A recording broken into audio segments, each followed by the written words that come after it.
hari ini saya bisa berdiri di masjid ini yang luar biasa, banyak kenangan, banyak historis buat Al-Faqir, terkhusus juga ketika mengenang daripada guru kita tercinta, Murabi Arwahana Sultanul Qulub Al-Habib Munzir bin Fuad Al-Musyawwar. Alhamdulillah beberapa kali dulu ya, waktu tahun 2000-an saya juga sering hadir di sini, ada di belakang sana mendengarkan nasihat beliau yang begitu luar biasa menancap hati, ya, mendengarkan qasidah-qasidah sahabat, mendengarkan qasidah-qasidah ya Allah maka dan lain sebagainya yang tidak akan pernah terlupakan.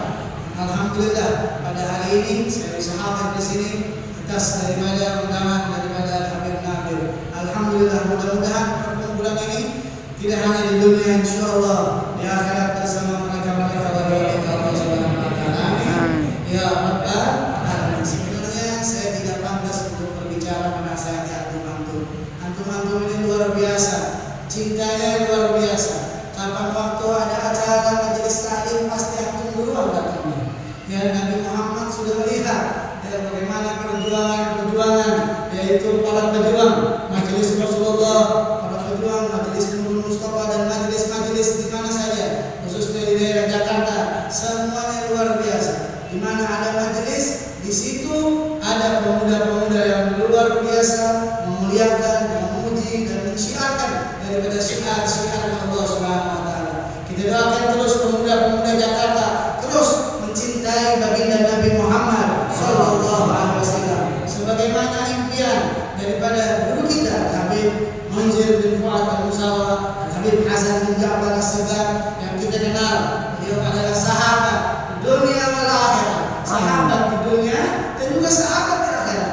Luar biasa. Menginginkan semua pemuda-pemuda khususnya di daerah Jakarta mengenal dan cinta kepada baginda Nabi Muhammad. Allahumma shalli alaihi. Habib Hasan sering datang ke majelis Rasulullah, bahkan sering datang ke tempat Habib Munzir. Habib Munzir juga sering datang ke tempat daripada itu majelis Nurul Mustafa. Saya mendampingi Habib Hasan, alhamdulillah. Ya, sekarang beliau sudah bersama baginda Nabi Muhammad. Allah.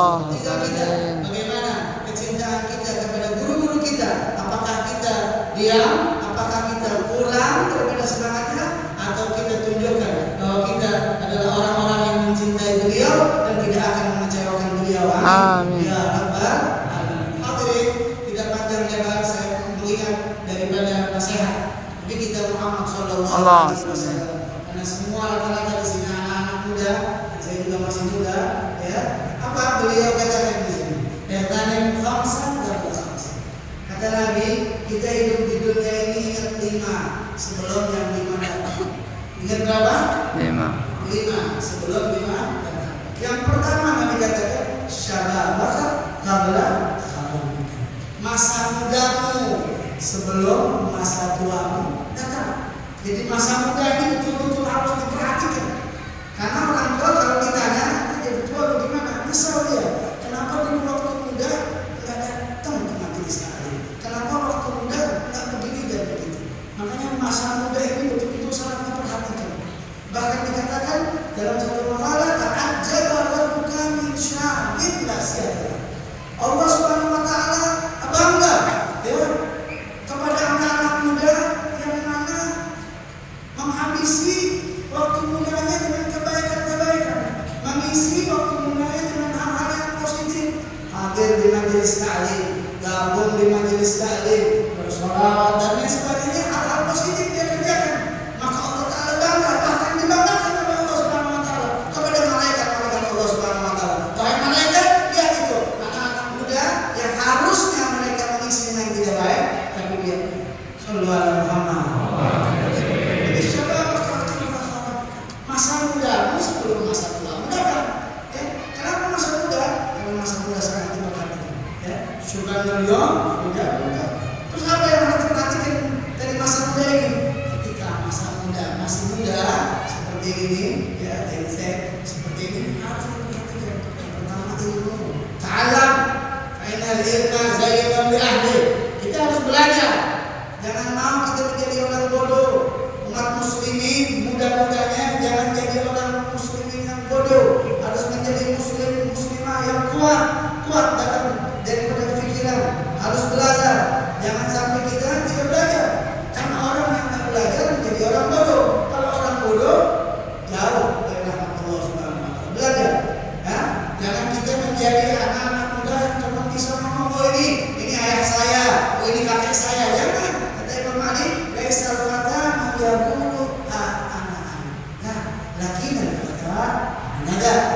Muda itu, saya bisa seperti ini.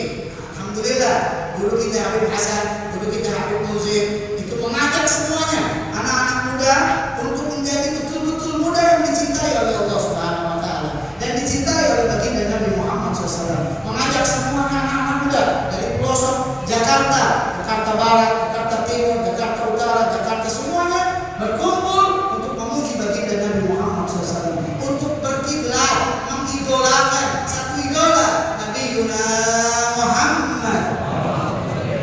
Alhamdulillah, ya, beliau perjuangannya tidak sia-sia. Ya, banyak sekali anak-anak muda yang tadinya tidak kenal dengan baginda Nabi Muhammad SAW menjadi mereka cinta dan kenal kepada baginda Nabi Muhammad SAW. Bahkan mereka merindukan.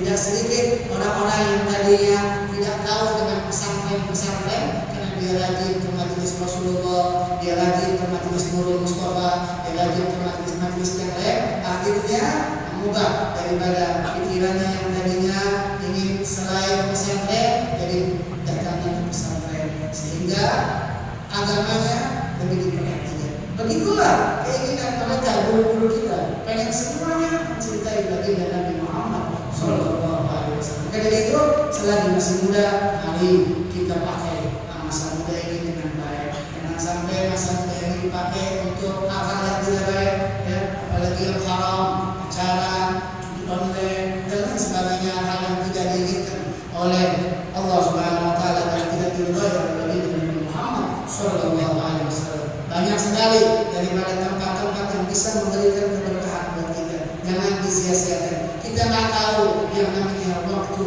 Al-waqt kasayf illa qata'a. Waktu itu bagaikan pedang. Kalau kita bagaikan pisau. Kalau kita tidak bisa mengendalikan pisau itu, kita yang akan dipotong oleh pisau tersebut. Kalau kita tidak bisa memanage waktu muda kita akan menyesal kalau nanti di tua kita. Makanya selanjutnya kata Rasulullah Sallallahu Alaihi Wasallam apa? Sehatkan qabla saqami. Waktu sehatmu sebelum waktu sakitmu datang. Kita ini manusia, pasti namanya sakit akan mengambil kita. Jangankan kita, Fir'aun aja, ya walaupun dia tidak pernah sakit, tapi mati juga. Ya, pasti ada sakitnya. Makanya ketika kita masih sehat, jangan disia-siakan. Dua nikmat yang luar biasa, yang orang banyak tertipu. Yang pertama adalah yaitu ketika kita sehat. Ya, ketika kita sehat. Jangan sampai ketika kita sehat kita sombong. Ketika kita sehat dipanggil oleh Allah, ya Allah salat, kita lupa. Ketika kita sehat kita lupa. Nanti ketika sakit baru teriak, ya Allah, coba saya sembuh, saya bisa hadir majelis Rasulullah. Ya Allah, kalau saya sembuh, saya bisa hadir majelis Rasulullah, majelis Mustafa.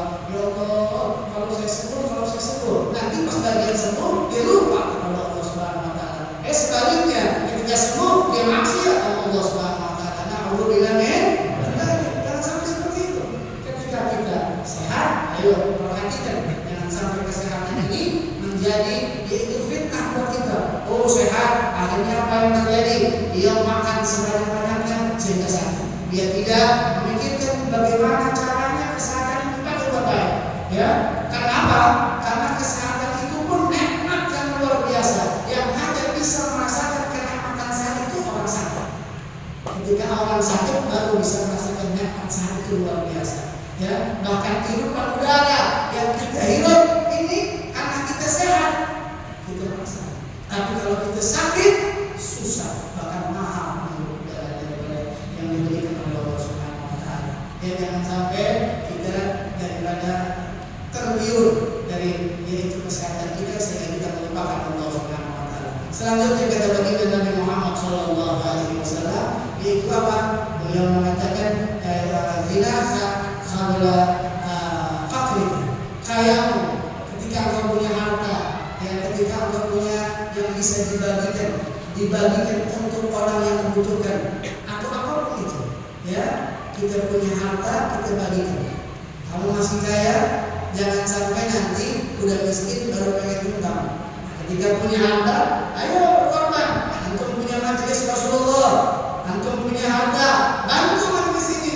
Antum mau berkumpul dengan guru antum di surganya nanti, maka jangan lupa bulan per bulan, minggu per minggu, ketika masih punya uang, keluarkan uang antum, keluarkan harta antum di jalan Allah Subhanahu wa taala.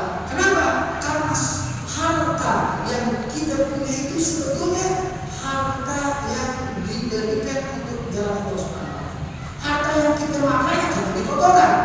Harta yang kita pakai kan hancur, tapi harta sebetulnya sejatinya punya kita yang kita berikan untuk Allah Subhanahu wa taala. Dan antum alhamdulillah, antum punya wadah, antum punya kendaraan, antum punya tempat.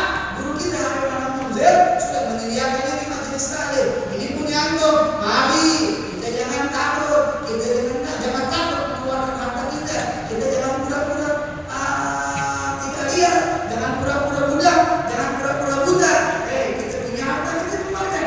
Ya, harus banyak. Yang penting rutin, yang penting istiqamah. Setiap malam Selasa atau setiap gajian, apapun itu, alhamdulillah mengadakan yayasan majelis Rasulullah. Ayo transfer, mau 50.000, mau 5 juta, mau 10 juta, insya Allah itu hartamu yang akan memberikan kamu, yaitu keberkahan dunia akhirat. Akan menolong kamu, akan menolong kedua orang tua kamu, akan menolong daripada kerabat-kerabat kamu yang mana dikeluarkan untuk di jalan Allah Subhanahu wa taala. Kita tahu bagaimana sepak terjangnya majelis Rasulullah, tidak hanya di Jakarta, guru kita Habib Amir ke Singapura, ke Hong Kong, semuanya untuk apa? Untuk berdakwah. Itu semuanya perlu Allah, ya, perlu yang namanya yaitu support dari antum semuanya. Makanya kita nggak bisa kasih yang besar, ya beda dengan antum semua nanti kasih besar, insya Allah ya. Kita ini semua yang hadir di sini itu luar biasa, harus punya keprihatinan, harus punya ya. Oh saya punya 100.000, kasih 100.000. Kalau saya belum punya 5 juta, 10 juta, bukan kapasitas saya. Kamu kapasitasnya apa? Kalau saya sedikit kasih. Kenapa? Karena selagi kamu punya uang, selagi kamu punya harta, insya Allah Allah berkah semuanya. Itu yang ketiga. Yang keempat, beliau katakan Rasulullah SAW bilang, "Rabaka qabla syughlika." Ketika waktu senggang, ya, jangan kau mengerjakan hal-hal yang tidak manfaat. Min husni Islamil mar'i tarkuhu mala, yakni daripada sempurnanya Islam seseorang meninggalkan hal-hal yang tidak baik. Kalau lagi senggang, jangan scroll TikTok atau nonton yang tak benar. Kalau lagi senggang, jangan hanya sendirian di kamar nggak jelas ngapain. Kalau lagi senggang, ayo hadir majelis taklim, ayo dengerin bos kita Ustaz Faldi. Dia kan enak hati menjadi terang, ya, menjadi indah, ya luar biasa. Ya, kalau lagi senggang, daripada kita dengerin yang jelas, dengerin sholawat majelis Rasulullah, majelis Mustafa. Ini kata Rasulullah SAW, pakai waktu senggang untuk kebaikan, jangan pakai waktu senggang untuk maksiat. Yang terakhir, hayataka qabla mautika, yaitu waktu kamu masih hidup. Kita sekarang masih hidup, kita tak tahu yang namanya kematian. Al-maut ja'a baghtatan, mati datangnya tiba-tiba. Kematian itu datangnya tiba-tiba. Waktu guru kita Habib Anak Munzir yang meninggal dunia, semua kaget. Bahkan Al-Fatihah dengan Habib Hasan kaget. Ya. Beliau masih 40 tahun meninggalkan kita. Lebih kaget lagi ketika Habib Hasan meninggalkan sekarang meninggal dunia. Siapa yang tidak? Sehari sebelum meninggal dunia masih buka puasa bersama saya, masih ngobrol-ngobrol tentang dakwah, bercanda-bercanda. Itulah yang namanya kematian, tidak ada yang tahu. Makanya selagi masih hidup, ayo kita pakai daripada kehidupan ini untuk kebaikan. Jangan sampai kematian datang kita dalam keadaan kemaksiatan. Alhamdulillah dari mengalami. Terakhir hadirin, sebelum saya tutup selama ini 20 menit pas sampai 20 menit, saya selalu dapat amanat kalau ceramah. Saya punya kakak Hasan juga Abdul Sedar, itu sebelum meninggal beliau 2-3 bulan sebelum meninggal, ketika salawat saya disadar akan disebarkan, beliau di dalam mobil berkata kepada saya, Abdullah, beberapa hari yang lalu saya pergi di Rasulullah SAW. Beliau talqin saya dengan membacaan salawat saya disadar. Saya tanya, salawat sadar kayak gimana, Dek? Salawat sadar, Allahumma sholli ala sayyidi sadar wal muradat wal kainat Nabi Muhammad sallallahu alaihi wasallam. Nanti antum kalau ceramah di mana-mana, antum kasih ijazah. Saya tanya, apa manfaatnya? Apa dari manfaatnya? Manfaatnya banyak. Terus saya apa di antaranya nanti kalau meninggal yang husnul khatimah. Amin. Kalau meninggal yang husnul khatimah. Dan beliau buktikan dengan beliau meninggal dunia dalam keadaan husnul khatimah. Beliau meninggal di hari kedua puasa, masih berpuasa setelah sholat duha, setelah tadarus subuhnya dengan anak-anak di Istana Segar, kemudian beliau meninggal dunia. Itu beliau suruh saya untuk menjasakan apabila saya ceramah di mana. Hari ini izinkan saya Habib Nabil, saya menjasakan kepada antum semuanya, dibacain 11 kali setiap hari, mudah-mudahan bisa diamalkan ya. Amin. Bismillahirrahmanirrahim. Jastukum kama ajazani Habib Hasan bin Ja'far as-Sagar bi qiraati shalawat sayyidi sayyid ihda asar marrah fi kulli yawm. Apa itu? Mudah-mudahan bisa diamalkan. Paling tidak salah satu amalan guru kita Habib Hasan daripada husnul khatimah adalah shalawat sayyidi sayyid. Mudah-mudahan bisa diamalkan. Sebelum saya turun, saya minta sekali baca shalawat sayyidi sayyid. Mudah-mudahan tambah berkah buat kita semuanya. Amin. Allahumma shalli ala sayyidi sayyid.